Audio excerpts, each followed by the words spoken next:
Now, a couple of days ago, Graham Bailey from 90 Minutes has issued an article suggesting that Newcastle United are about to line up a bid for the Brazilian player Lucas Paqueta, who currently plays for Lyon. But are they really? I've got my doubts about that.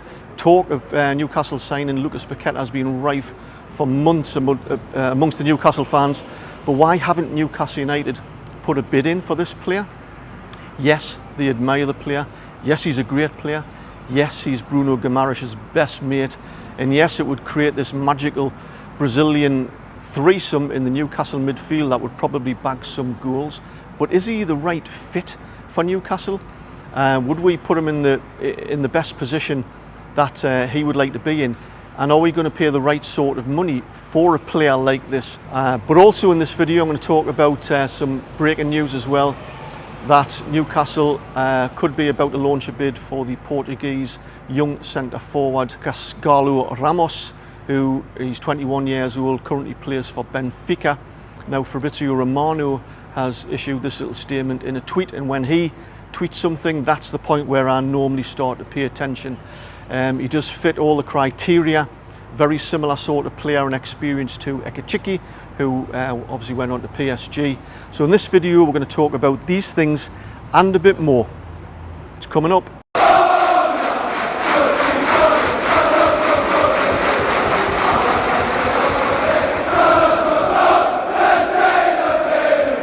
Hello, my name's Eddie. Welcome back to my channel, Tyneside Life. If you're new here, make sure you hit that subscribe button. I cover football, but also history and culture of Newcastle and the general Tyneside area.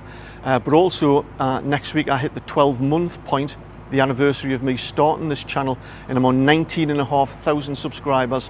Never in my wildest imaginations did I think I'd have those sort of figures, but I'm dying to hit 20,000. So if you're watching this, hit the subscribe button, help this channel grow, and help me showcase the Geordie nation to the rest of the world.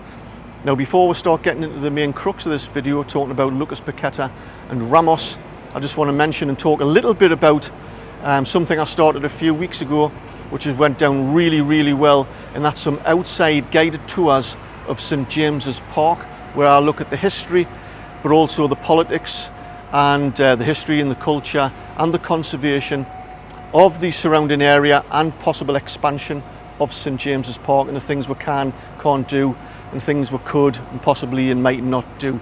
So anyway, I'm going to talk a little bit about that first. Not only are we going to talk about the history of the land and the buildings that surround this magnificent stadium, I'm going to pull in some of the history of Newcastle City generally as well, but also talk about the relationship between the club and St James's Park and the surrounding land around it, not least Leazes Terrace, which causes problems for the East Stand here, and St James's Terrace. But also as well, we talk about why the Saudi Arabia's Public Investment Fund bought a Premier League club, and that might be a bit of an eye-opener for you as well.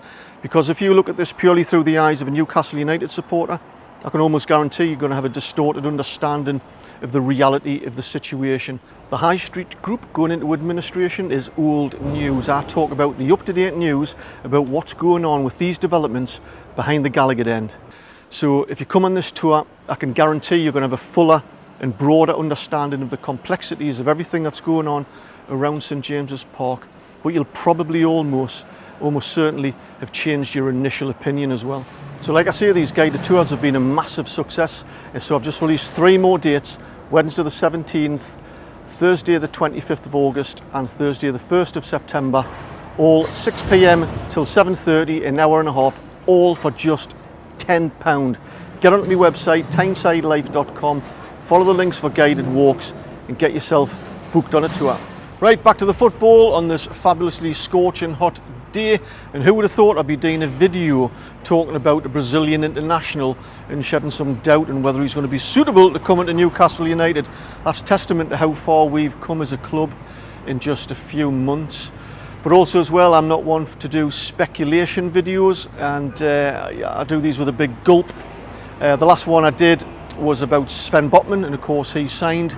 So tentatively I'm talking about Gonçalo Ramos from Benfica, the 21-year-old Portuguese striker, as mentioned by Fabrizio Romano in his tweet, that Newcastle United look like they're going to be lining up a bid in the region of £25 million, which was in the region of what like a Chicky was going to cost Newcastle. Like I said before, he looks like a kind of very similar type of player, a Portuguese under 21 international. And if I'm right, yeah, he scored 14 goals in 18 appearances for the under 21 Portuguese side. So I'm talking about him because he'd be a great forward for Newcastle United, a player that Newcastle United under Eddie Howe's stewardship and Dan Ashworth and the rest of the coaching team can develop into hopefully a great player. He's certainly not going to be taking the place of Callum Wilson. We already have, in my opinion, a top-class striker. He is obviously just a bit injury-prone. So we do need some competition and some backup, because Chris Wood, for me, I think I share the view of many Newcastle United fans. He's a grafter. He's got, great heart and courage. He throws himself about. He brings a different type of quality into the game in terms of holding it up. But is he going to bang 10, 12 goals in for Newcastle this season? Probably nowhere near it. So a player like Ramos seems to be a perfect fit at about 25 million.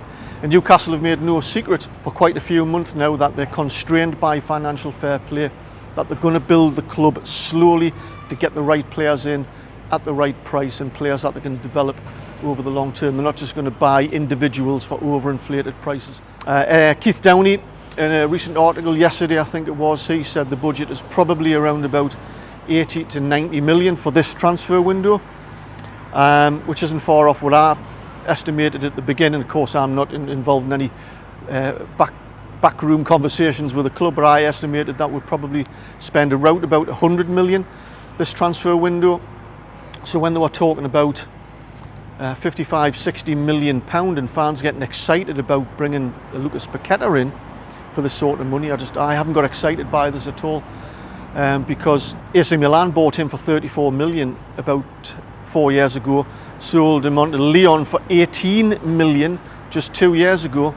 I think if we're considering playing 50, 55, 60 million for Lucas Paqueta, then remind me not to employ you as my sales manager, because that's just a grossly inflated fee. Now, there is talk in the media that Lyon, for one reason or another, might be bringing that price down into the 30s of millions, and that would be great if they did, because he is a great player.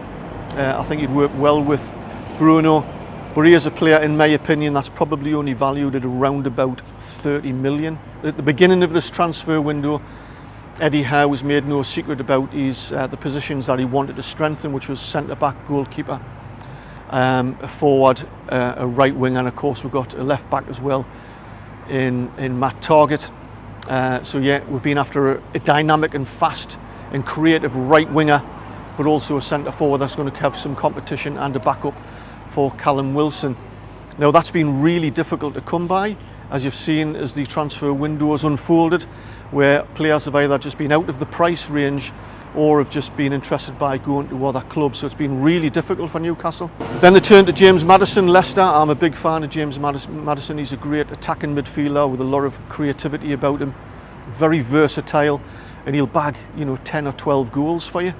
Although he doesn't fit into either that right wing role that Eddie Howe was after or the centre forward. He would probably, in a front three, operate more of a number 10 that he currently does with Leicester, where he can have a little bit more freedom to roam around and be a bit more creative. So where Miggy's been playing now, but a bit more off the right shoulder of Callum Wilson. And of course, we've had two bids now rejected. The second one believed to be in the region of 45 million, according to Keith Downey. In his article with Sky News yesterday or the day before, he believes that deal is dead in the water. I certainly have a scepticism about offering a deal with Martin Dubravka to Everton plus cash for James Maddison. That doesn't make any sense to me. It could be true, but it doesn't make any sense. I don't know where that's come from. We've bought in Nick Pope as competition in the number 1 spot with Martin Dubravka, so it doesn't make any sense at all to just move another goalkeeper on, because we're just back to square one again. And by all accounts, Martin Dubravka is keen to fight for his number 1 spot with Newcastle. So back to Lucas Paqueta, the left-footed Brazilian who plays for Lyon, best mates with Bruno.